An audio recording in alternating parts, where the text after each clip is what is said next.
Good afternoon, and welcome to the Fisher Library's Between the Pillars podcast, the series where we introduce you to Fisher collections, Fisher staff. Today is Friday, June 17th. My name is John Shoesmith. I'm the outreach librarian here at the Fisher Library. Upstairs on 4M, our observation deck that we have here at the library. My guest, Andrew Stewart, who I'll be introducing shortly, is in our McLean Hunter room. We only have 2 episodes to go this season before we shut it down for the summer and take a bit of a break, and then we'll be back to you in September with a whole new slate of staff to meet and some new collections as well. So, but today we're going to celebrate Gay Pride, as June is Pride Month here in Canada. Much like we did last year, we did something similar last June when we showcased our gay pulp fiction collection with Fisher librarian David Fernandez. Today, we're going to highlight some of our other extensive LGBTQ plus holdings. And helping us do that is Andrew Stewart. So if any of you have visited the reading room as a researcher in the last number of years, you probably will recognize Andrew. He's handed you the books. He's taken the books back from you. He's supervised the reading room. But Andrew is also, I think I could say pretty confidently, one of our expert catalogers here at the Fisher Library. He goes through a lot of material, teaches a lot of the students here, and checks a lot of the student work as well when it comes to cataloging. So he is really one of our true expert catalogers. So we thought this would be a good opportunity to showcase some of the gay themed materials that have crossed Andrew's desk and things that he's discovered over the last couple of years or so, things that have caught his eye.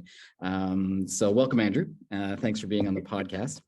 We were chatting just a little bit before we started this, and noting that, first of all, the collection, the gay theme material we have here is pretty large, pretty extensive. I mean, even just taking out the gay pulp fiction collection, we have, can you even put a number really on how many sort of gay themed items we have here at Fisher? It would be hard to put a number on it, but I would say in the thousands for sure. And it's not something, and people might be surprised, it's not something that ends up, aside from gay pulp fiction, which does have sort of its own unique call number, a lot of these materials really just end up in our general collections. Is that right? It is, and I think that speaks to how it's difficult to categorize a lot of that material, because how do you assign, as a term to do with modern sexuality to someone who, say, is from the 18th century and didn't have those terms? Right. And there's often a lot of ambiguity around historical figures too. And often we have our collections organized either by size, subject, or donor. So there's not really a place to put, biographical information about an author. There's not really that kind of section there. Right. Do you use any specific subject terms though when you come across gay theme material? Yeah, I mean, if thinking about working with I've done quite a number of the pulp fiction, and I would often use, gay men fiction, lesbians fiction. Right. But there's not a lot of room for ambiguity in call numbers, in subject headings either. Right. For instance, things like non-binary, I think it's gender non-conforming people or something like that. So you have to kind of play with them. Yeah, because I'm just thinking in terms of discoverability. If people want to find some of this material, can it be a challenge for a researcher when they're looking for specifically LGBTQ plus materials? I think it can be. I mean, even if thinking of someone like Oscar Wilde, who I'll be talking about in a minute, right? We don't have anything in some of his records saying, gay author, right, for instance. So unless you know that Oscar Wilde was gay, and unless he wrote about something that was explicitly gay themed, that we could put that in the subject heading, right. It's hard to find that material unless you either talk to a librarian or actually have some knowledge beforehand. Let's actually, well, since you mentioned Oscar Wilde, why don't we start showing some of the materials that you've pulled for us? Sure. Yeah. So basically, I just shamelessly pulled some of my favorite LGBTQ plus material from the collection. That's our favorite. So the first item I have here is from our Douglas Duncan collection. My goodness. And this is one of 7 letters from Lord Alfred Douglas to the publisher John Lane. And they pertain to Salome, which is a play by Oscar Wilde. So Douglas, also known as Bosie, was the 3rd son of the Marquis of Queensberry, Okay. He was a poet and journalist, but was best known for being the lover of Oscar Wilde, and also for being at the center of the trial that would lead to Wilde's downfall. The two met in 1891 and had a relationship that lasted until 1898. And it was actually his relationship, Wilde's relationship with Douglas, no relation, by the way, to Duncan Douglas, that led to his father giving Oscar Wilde the infamous note at the Albemarle Club accusing him of being a sodomite, which is a rather bad misspelling of sodomite. And it was this accusation that led to the trials where Wilde was convicted of gross indecency and exiled to Europe. But the two were more than lovers, and they often collaborated on artistic projects together, which included Salome. And this letter deals with a specific bit of a disastrous episode in the publication of Salome, where they were trying to translate it from French into English. Right. It was a controversial play to begin with. It has to do with the stepdaughter of Herod Antipas, Salome. And it was banned in England because of its depiction of biblical characters, but Right. it also went on to be one of Wilde's better known works. Mm-hmm. The translation, though, was a bit of a crapshoot. It was published in French, and then Wilde asked Douglas to translate it into English, but Wilde was not happy with how the translation was going, and they even had such a blow up over it that they broke up for a period. Okay. And then Wilde asked Aubrey Beardsley to step in, who was also a well-known figure at the time. But again, Wilde wasn't happy with what he did either. So he went back to the original translation by Douglas and edited it so much that Douglas said he's decided to relinquish the affair altogether. And he thought Wilde won't be happy unless he does it all himself. And the letters at Fisher sort of track some of this episode and its aftermath. Mm-hmm. So I'm just going to read this letter here. It's from 1893, and it says, "Dear Mr. Lane, I have been informed that you give it as one of your reasons for your reluctance to have my name on the cover of Salome, that the bulk of the translation was done by Aubrey Beardsley.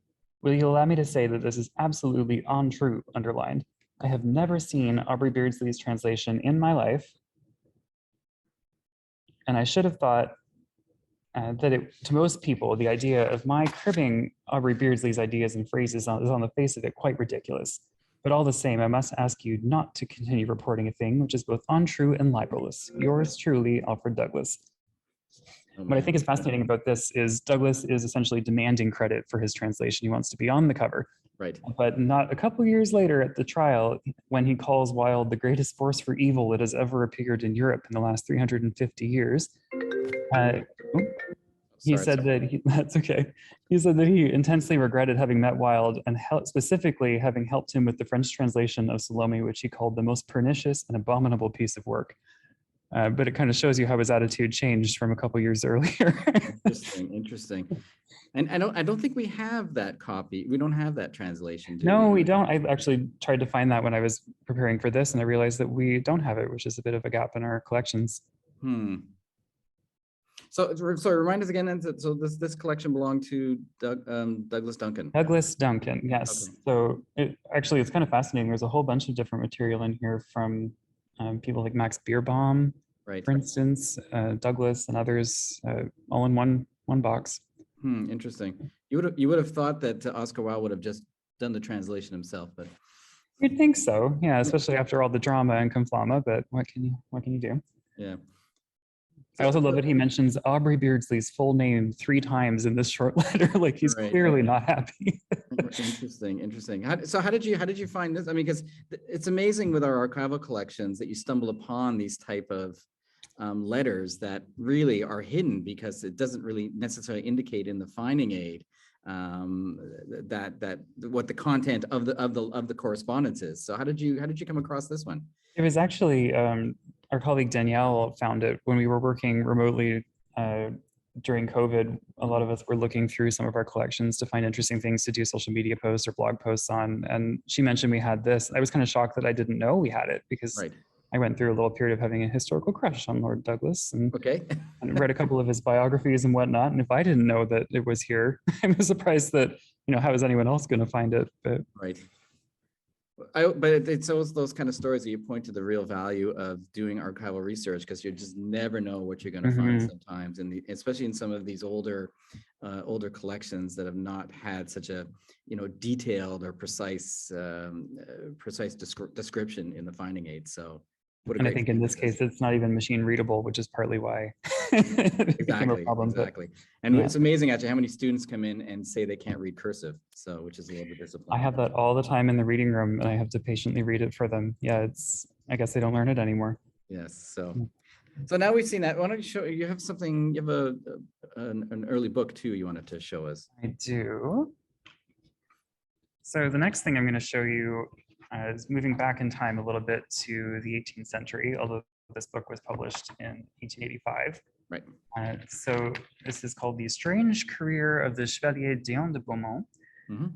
And this is about this person right here, who is alternately known as, quite a mouthful, Charles Geneviève Louis Auguste André Timothée Dion de Beaumont, or the feminized version of their name is Charlotte Geneviève Louise Auguste André Timothée Dion de Beaumont. I can't even believe I could say that, but yeah. Or more simply as the Chevalier Dion, which is what Right. I will refer to them as from here on. So they lived from 1728 to 1810.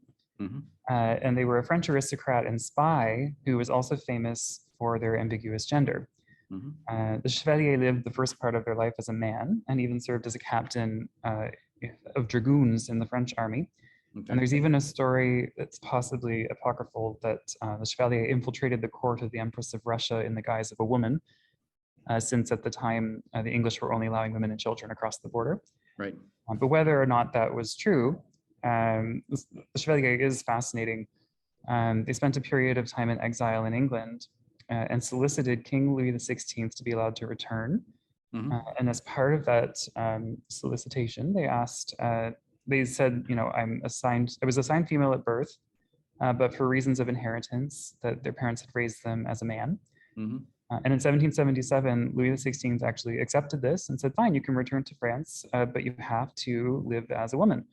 And so that was the condition of the return. And the king even gave the Chevalier Dion money to buy women's clothes.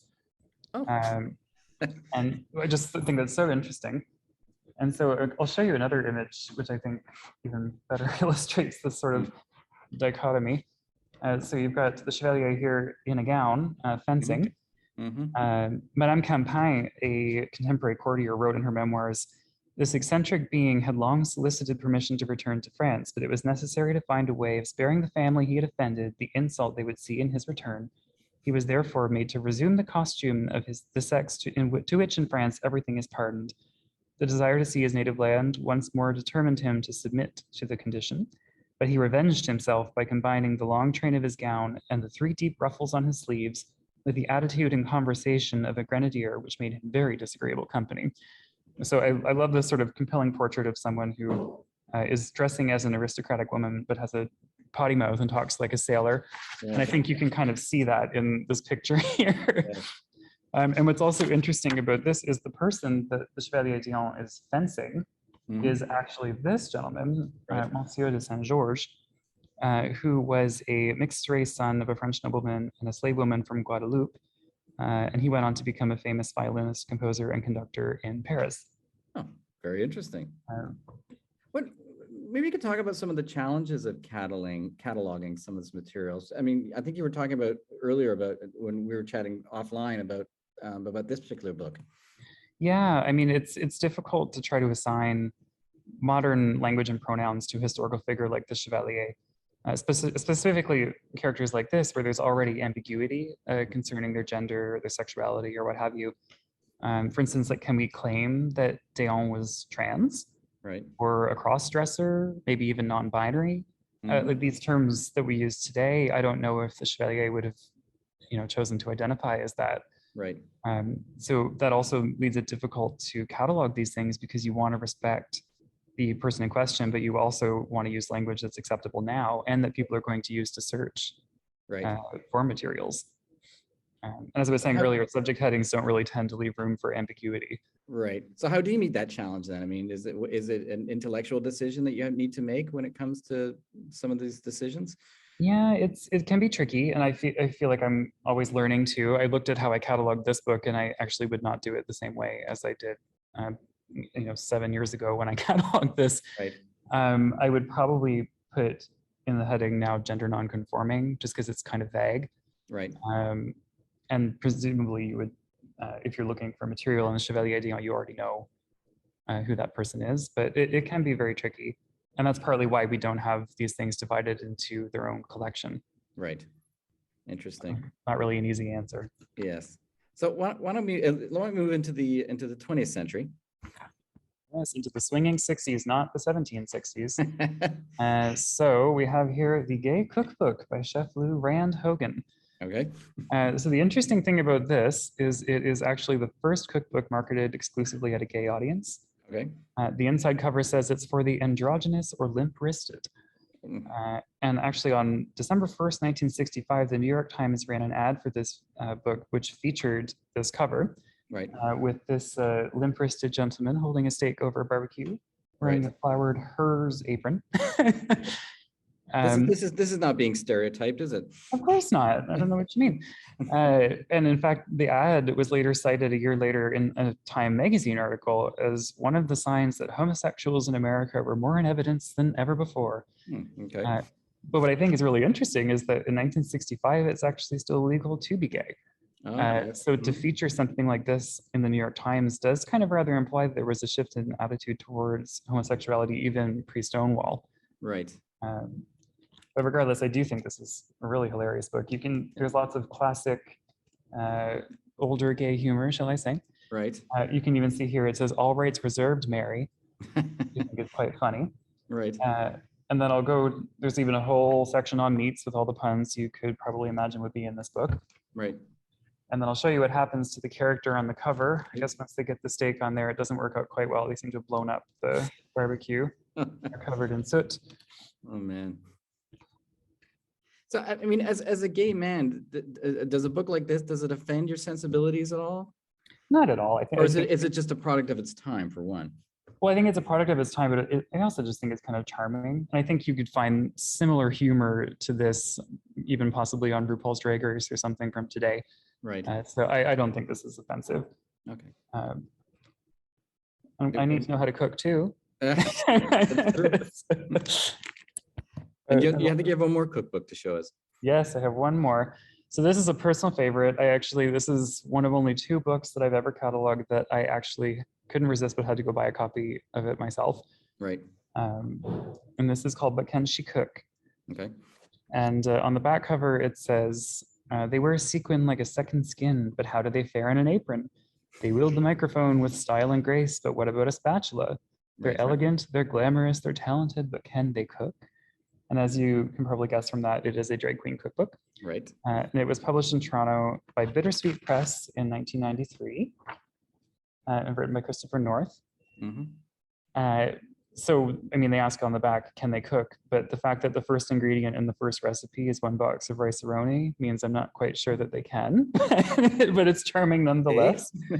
And so this book was actually put out as a fundraiser for Casey House, which was an AIDS hospice founded in 1988 at the height of the AIDS crisis. And each recipe shows a drag queen in her kitchen with her recipe. And I have to say most of the recipes I would not want to eat or drink, but nonetheless. And this one, I just love the pun. Anybody in Toronto will know where this is coming from, Don Valley Parkway. Essentially the cookbook is quite funny, but I also think it really shows the community coming together in times of need. Right. The dedication is to absent friends, which I think speaks volumes about the tragedy that was befalling the community at the time. But as so often happens, the LGBTQ plus community is very skilled at using humor to come together in times of adversity.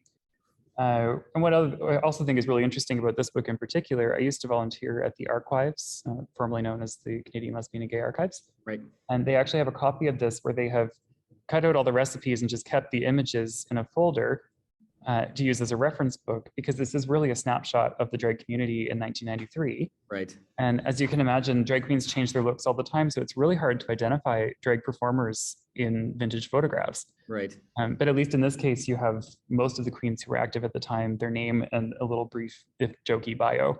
Right. So it gives you a fighting chance. So I just thought I would show you a couple more of the queens in here. We have Michelle Dubarry. Yeah. So Michelle Dubarry has the distinction of being the 2nd oldest living drag performer, right. Currently performing drag performer. Right. She actually was originally awarded with title of oldest, but then they discovered one older drag queen than her, so they took the title away. But nonetheless, she is fabulous and still up and running. Yep. And then we have the Queen Mum, Mm. which I just think is quite funny. It says in her bio, upon hearing the news that the monarchy was on the rocks, the Queen Mum was visibly shaken, not stirred. I don't know about a squab in pot with plums, though. That doesn't sound Right. very nice. And lastly, we have Stephanie Stevens. For a richer life, Stephanie dreams of being a gold medal that gorgeous gymnasts strive to achieve. But what I think is also interesting about Stephanie Stevens is she's one of only 2 or 3 queens of color in the entire book, Right. which I also think kind of speaks to some of the issues that the community is still facing today in terms of who's celebrated and who's left out of the narrative. But either way, it is definitely one of my favorite books in our collection. No, and I kind of agree with you. I sort of like the idea that, yes, it's kind of, it seems like a tongue-in-cheek cookbook, but really the photographs themselves and the individuals are an important part of understanding the community at that time in the 1990s. So Agreed. it's almost a book of social history more than anything else. It is, and I really think it's fascinating that it really is a snapshot of the drag performers of the time, and they're all like, there's I think about 40 of them in there. Right. I can't imagine there were that many more that weren't included in the cookbook. No, so. exactly. Yeah. So, I mean, obviously, you've just given us a small snapshot of what we have. I mean, and any other favorites that you'd point to that you didn't pull for us that you can briefly mention? Again, discovered by Danielle recently is a letter by Alan Turing, which I think is really fascinating. There's not that many letters from him that exist, which makes it quite important. I don't know, there's all kinds of stuff. I mean, I've cataloged once, I think it was 400 books of lesbian erotica. Okay. Included some pretty hilarious books. There was one where a woman was watching the news and she fell in love with someone trying to find Sasquatch, and then went into the woods to find Sasquatch and also be with the woman on the news. Like, there's some really hilarious things that we've got here. If anybody, by the way, is interested in some of these holdings, we're actually going to be having an open house. So if you're watching this around the time that we're recording, so June 17th, we're going to be having an open house here at the Fisher on Wednesday, June 28th. Between 11 and 4 p.m. Andrew will be there talking about some of the materials. Do you know how many yes, I was just going to say, do you know how many? Our whole McLean Hunter room will be full of materials. So it must be fun sort of pulling a lot of that stuff and probably discovering stuff that you may have not even seen either. Well, exactly. Our collections are pretty much endless. I'll still be finding new things before I retire, I'm sure. So anyway, this has been great, Andrew. Thank you for this little snapshot. Of course, always happy to show my favorites. Yeah, exactly. Some of the gay theme materials we have here. So we will be back in 2 weeks' time, where we're going to be introducing you to a new staff member. So he's just started the suspense this month, and he's already agreed to be on the podcast. So that's talk about keen. So anyway, so Andrew, thanks again. Thanks for showing us material. As I said, June 28th, please come to the Fisher and look at some of the stuff Andrew's pulled, and our librarian or the Fisher librarian David Fernandez will be pulling some material as well. So and they'll both be there to answer any questions about the collections. So everybody have a great weekend and happy Pride Month. Happy Pride.